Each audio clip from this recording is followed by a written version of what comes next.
இந்த மாதம் நம்முடைய ஜெபங்களுக்கெல்லாம் ஆண்டவர் பதில் கொடுக்கிற ஒரு மாதமாய் அமைவதாக.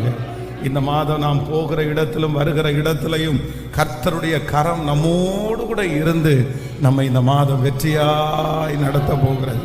நாம் நெடுநாட்களாய் எதிர்பார்த்திருக்கிற காரியத்தை ஆண்டவர் இந்த மாதத்திலே நமக்கு கைகூடி வர பண்ணுவாராக. கர்த்தர் இந்த மாதத்திலே எங்கேயாவது ஒரு 3 இடத்திலேயாவது நம்முடைய பெயரை ஆண்டவர் பெருமைப்படுத்துவாராக. இந்த மாதம் நமக்கு விரோதமாய் உருவாக்கப்படுகிற எந்த ஆயுதமாய் இருந்தாலும் அந்த ஆயுதம் முறிந்து விழுகிறதை நம்முடைய கண்கள் இந்த மாதம் பார்ப்பதாக. நம்முடைய சத்துருக்களுக்கு முன்பாக நமக்கு ஒரு பந்தியை கர்த்தர் ஆயத்தப்படுத்தி நம்முடைய தலையை எண்ணெயினால் அபிஷேகம் பண்ணி அவர்கள் கண்களுக்கு முன்பாக இந்த மாதம் நம்மை மேன்மைப்படுத்துவாராக.